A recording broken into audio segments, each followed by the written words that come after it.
الأمبررو قبيلة من قبائل الفلاتة أو الفولاني التي تمتهن رعي الأبقار وتعيش عليها في ترحال دائم. ويشتهرون برعي الأبقار الكورية التي تتميز بقرونها الطويلة وعظامها الضخمة، كما يشتهرون باهتمامهم بزينة الرجل والمرأة اهتماما لافتا للأنظار ومثيرا للدهشة. وقد دارت حول استخدامهم للسحر وللأعشاب وعروق الأشجار أقوال كثيرة. فعالم الأمبررو عالم بكر غني ومثير.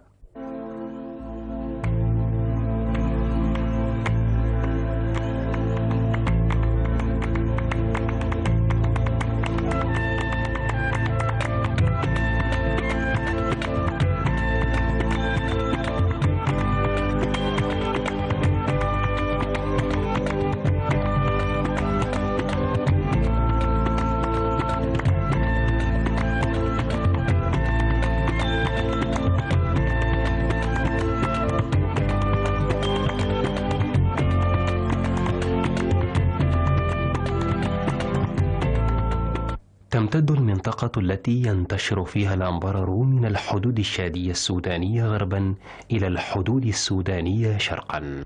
أما من الناحية العرضية فإنها تقع بين خطي عرض 8 و45 درجة و12 و10 درجة شمال خط الاستواء، وتقع هذه المنطقة في نطاق إقليم السافانا والسهول الفيضية. وتشمل هذه المنطقة التي ينتشر فيها أفراد قبيلة الأمبررو معظم ولايات جنوب دارفور وجنوب كردفان والنيل الأبيض والنيل الأزرق، وجزءا من الأطراف الشمالية لولايات بحر الغزال وأعالي النيل.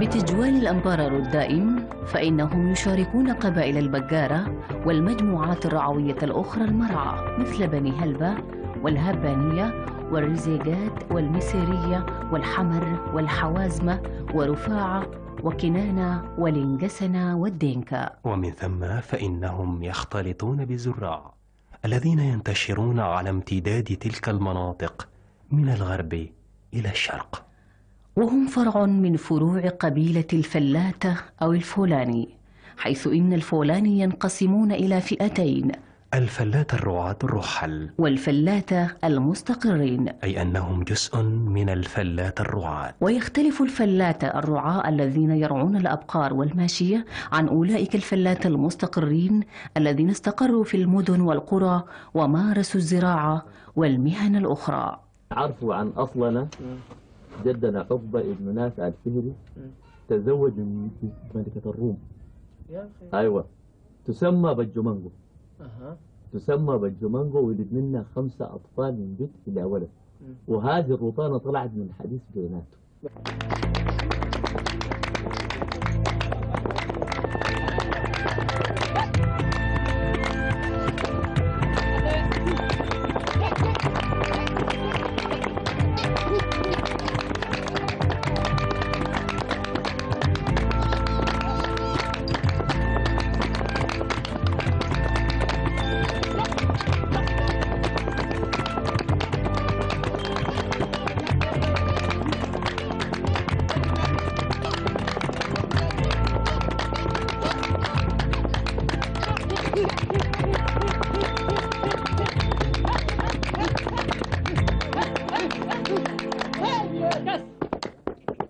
ومن أهم المميزات والخصائص التي تميز الفلاتة الرعاة كما ذكرها المستر ميردوك في كتابه سكان أفريقيا، وأنها تمتاز بملامح وتقاطيع غير زنجية، كما نجد أن الفرد منهم يتميز بالبشرة السمراء والشعر المستقيم والأنف الطويل والشفاه الرقيقة نسبيا، وكل أفراد هذه الفئة كما يذكر ميردوك ودين بودين سابو جافونين كامبينيتون.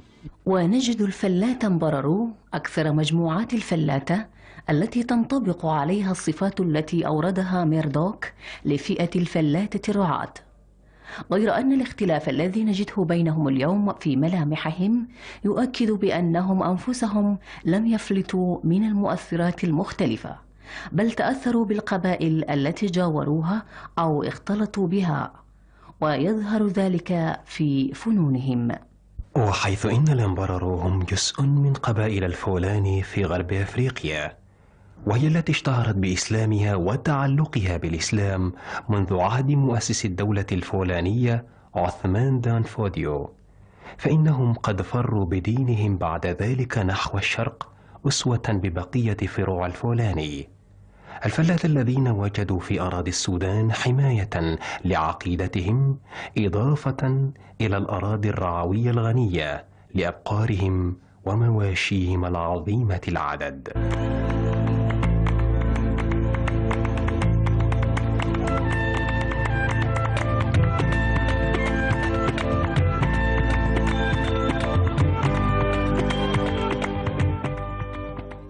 ولذلك ومنذ القرن العاشر الميلادي بدأت هجرات الفولان نحو الشرق، وزادت حدتها مع الاحتلال البريطاني لشمال نيجيريا في مطلع القرن العشرين. وعلى وجه الدقة فإن هجرات الأمبرارو قد زادت بعد سقوط الإمارة الإسلامية بشمال نيجيريا عام 1903 للميلاد.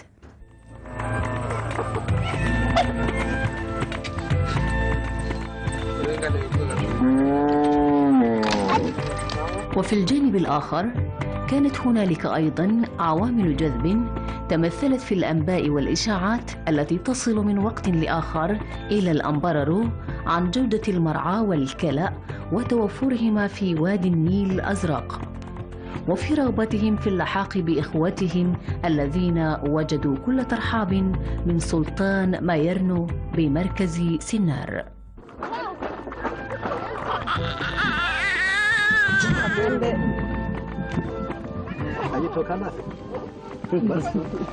ولاسم الأمبرارو عدة تأويلات وآراء، فالبعض يرى أن اسم برارجي يرجع إلى أجابوردو الجان المائي المرتبط بأبقارهم كما يعتقدون، والبعض الآخر يقول إن هذا الاسم أطلق على ابنه الذي يوصف بالجنون والبلع، حيث إن لفظة إمبرارو اشتقت من لفظة بوردو التي يوصف بها من اختلت قواه العقلية. وفريق ثالث يعتقد أن هذه التسمية ترجع إلى الجلبة والصوت العالي الذي أحدثته الأبقار عند خروجها من النهر، فسميت عليه برارجي. وعلى الرغم من اشتهار مجموعة كثيرة من أقسام الفلاتة الرعاة بهذا الاسم الأمبرارو، إلا أن قسما واحدا من هذه الأقسام هو الذي عرف فيما بينها بهذا الاسم، وهو قسم الويويبي، وهو القسم الوحيد الذي يتسمى باسم الأمبرارو. وتطلق هذه التسمية مجازا على الأقسام الأخرى على الرغم من إصرارها على رفضه، وقد شاع أخيرا للدلالة على مختلف أنواع قبائل الفلاة الرحل الذين يتخذون رعي الأبقار الكورية الحمراء حرفة لهم. وينقسم الأمبرارو بدورهم إلى عدد من الأقسام، وهي الأمبرارو أويبي، شابو أو دابي، سانكرا أو هونتربي، أودا، جافون، إضافة إلى مجموعات أخرى مثل مولفي، وارا، دوغا وغارا. ومجتمع الأمبرارو مجتمع رعوي بدائي ارتبط بالحيوان والمرعى، فهو مجتمع انتقل من وسط معين إلى وسط جديد بسبب ظروف الهجرة التي عاشها، ومما لا شك فيه أن لأفراده طريقة حياة وعادات وتقاليد وسلوك تختلف عن تلك التي تعيشها القبائل السودانية التي اختلطوا بها.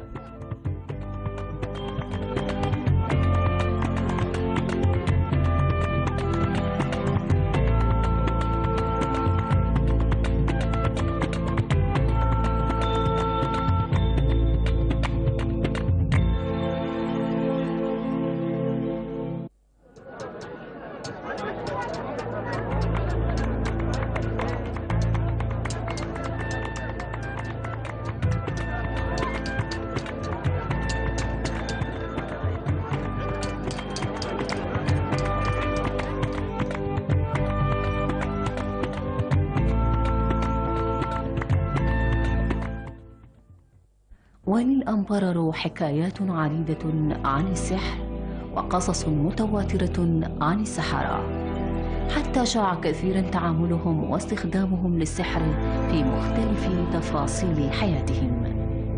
لا تمنوا أيوة يلي ولده هم ولده أيوة تو موجودكم تمام تو إننا جكم ولي بجوا تابعون بيجي أيوة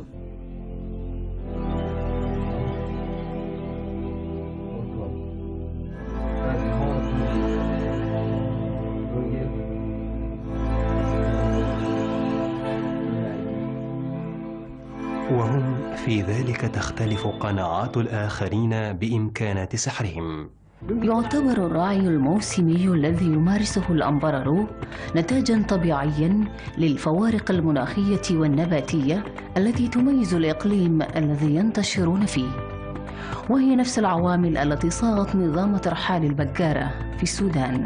فكمية الأمطار وهي العنصر المناخي الرئيسي في تحديد أنواع النباتات الطبيعية تقل عرضياً من الجنوب إلى الشمال، وتطول فترة هطولها كلما اتجهنا نحو الجنوب، وتبعاً لذلك فإن موسم الأمطار يبدأ مبكراً في الجنوب ومتأخراً في الشمال.